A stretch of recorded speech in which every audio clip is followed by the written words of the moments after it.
Hello guys, Caleb here. Welcome back to my YouTube channel. And today I want to be taking a tour in my garden, as I promised you on my last video. I want to show you the far that we have gone in regards to planting the vegetables. Yes, and before we head right there, right now I'm walking inside my compound. It's actually taking shape slowly, and the trees are growing. Yes, yeah. So as I mentioned on my first video, we are actually creating some Airbnbs here in this property, and I want to be welcoming more visitors from anywhere in the world. You are most welcome. When we finish up with the project, I'll actually develop an app and a website for you to be booking or to be doing the reservations. Yes, and actually it has been a journey of ups and downs, but we are very glad where we are right now, and we are keeping the high spirits. We are motivated every day to do something here, and all these motivations come from most of you and most of the people that we watch on YouTube, because you have to have the right motivation for you to do something. And for me, marwa has been a great motivation to me and the people around him, especially Steve J1, it's Nasto, I am Mayuguno, and Mutua 3. Actually, I saw that he arrived at the villa yesterday, and he was received very well by Marwa's wife. Yes, and actually Mutua 3 arrived in the village in style. I saw him in a black Toyota Land Cruiser Prado, and that's a high-end vehicle, and it's a good vehicle here in Kenya.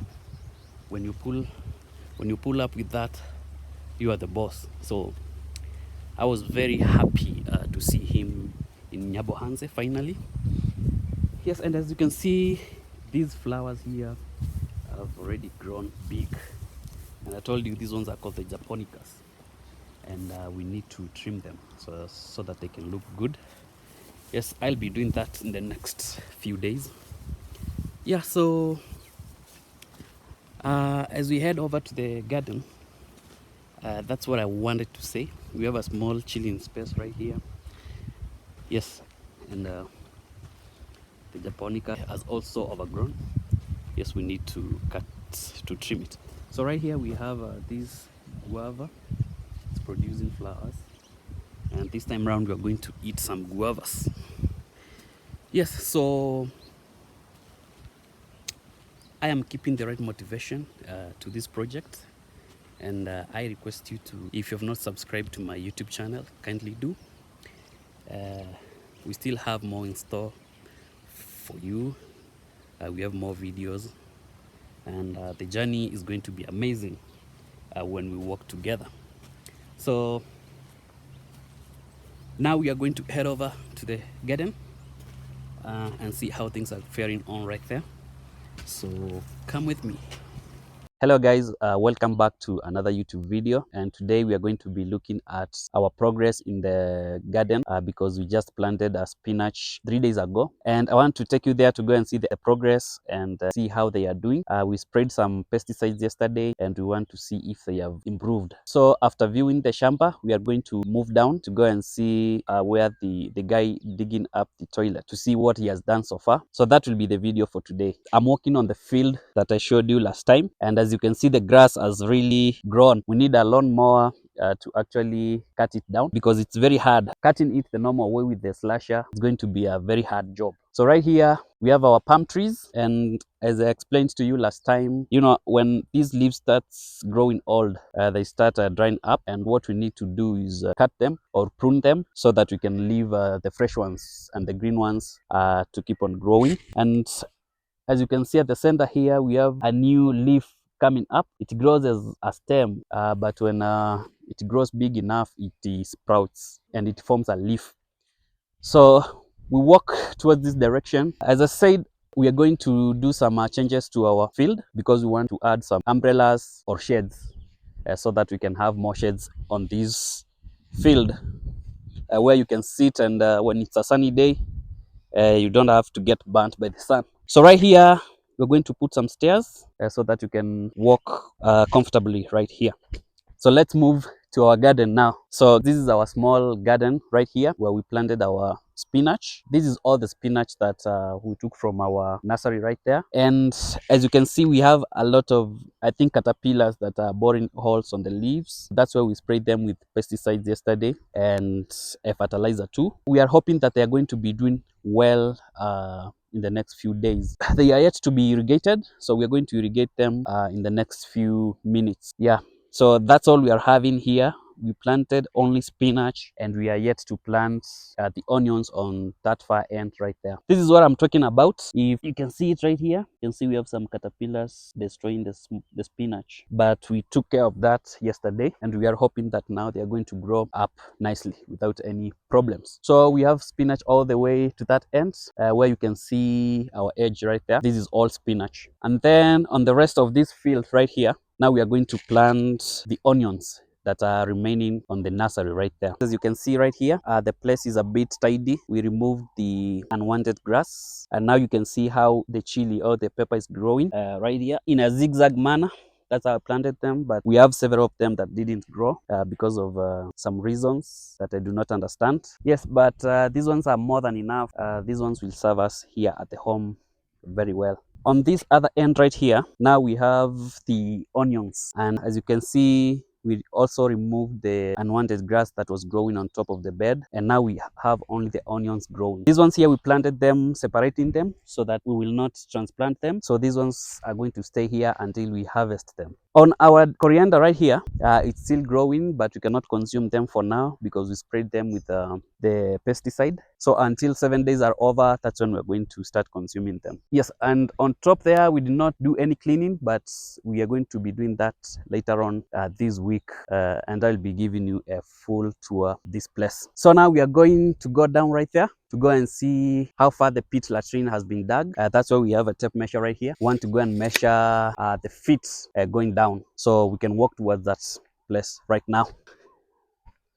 As I told you, we need about 15 or 13 feet so that we can start building it from the rock. So let's go down there and confirm. So this is the hole right here. We have to walk carefully so that we won't fall inside. We are going to look for somewhere safe to stand so that we can try measuring the depth right here. So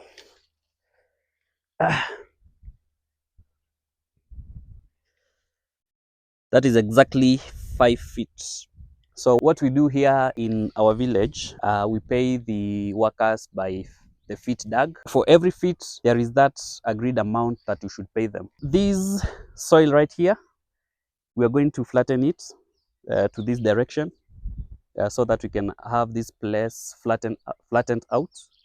And we're going to build the small house for the worker right here so that he can be taking care of the plants, the crops, and the animals that we're going to be keeping on this small piece of land right here. So we want to go down there to go and see how our small banana is flourishing that I showed you on my last video. So we want to go and check how it's doing a few days later.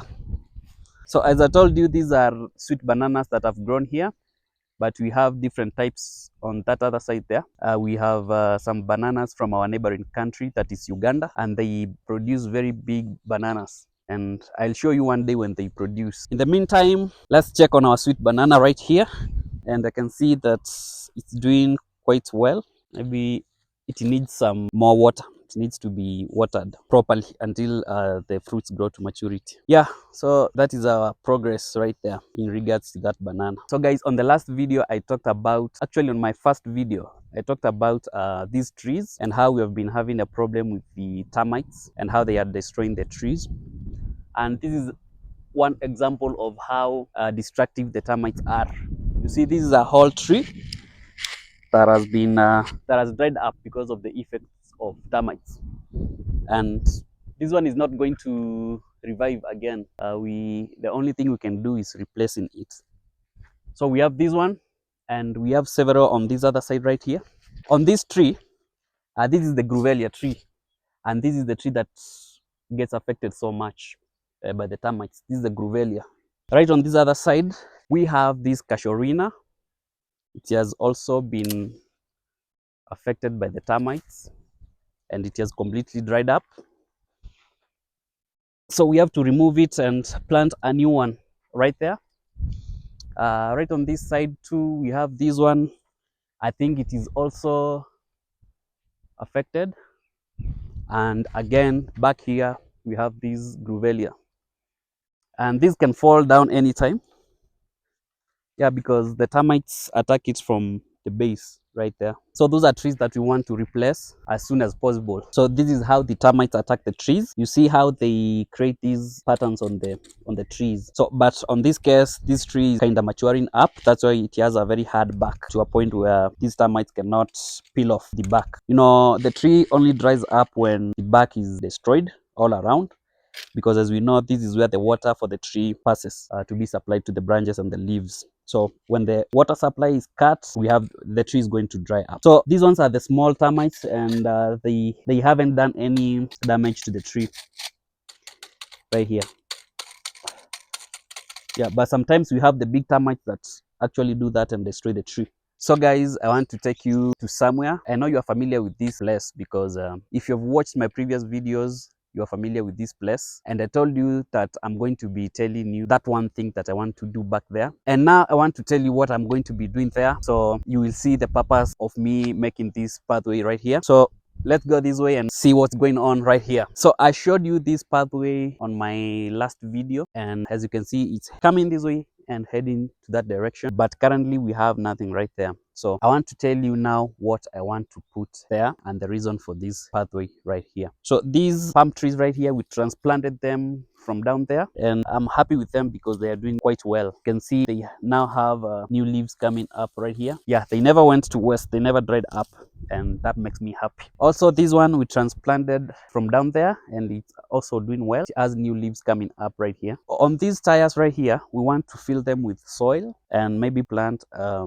some ground cover on top, or some colored flowers with different colors. So we are going to know what we are going to put on those tires. And right on these holes, we want to add more palm trees right here. Yes, so that we can enhance this pathway, and so that you can be walking under a shade, walking towards this direction. So coming right here, we have these type of flowers that look like sisal, but it's not the actual sisal. These are meant for decoration. And behind here, this small space right here, it's what I want to utilize for the plant that I'm having. And I will screen off this place so that you won't see the laundry area. Maybe I'm going to use some bamboo or something to screen this area from what I want to create right here. To be specific, I want to build an outdoor kitchen right here with a grill and with some shelves right here. But it will be an outdoor kitchen. We're not going to enclose it, so that we can be cooking right here sometimes when we have events or functions or parties. And while cooking, you can actually see the field from this point where I'm standing. So the field is right there, and we're going to add some more umbrellas, gazebos like that one, where several people can sit and enjoy the view from that point. Yeah, so don't mind about the sun. It's in the evening, the sun is setting. So back to this place right here, I am looking for some red bricks because they are the ones that I want to use to construct this small outdoor kitchen, and I'm thinking to do it myself. I want to do a DIY. To see what I can create with my own hands right here. So I'm going to design it on my computer, then I'll go and buy the bricks so that I can build it right here. And then I'm going to pave the floor and raise it a little bit. Maybe I'm going to seek some help from someone to raise this place a little bit because of the water. Yeah, and we're going to make a very beautiful outdoor kitchen right here, and we're going to screen this place off. You won't be able to see the laundry area right here. So guys, sadly we have come to the end of this video. I hope you've enjoyed watching it, and if so, kindly consider subscribing, liking my video, and leaving a comment. I will highly appreciate that. And more will be coming on this YouTube channel. And right here we have this skull for the wildebeest. As I said, during the dry seasons we have these animals coming around. Some of them die here, so that's when you get the chance to collect the skull. Yes, that is the end of the video. See you on the next one. Goodbye.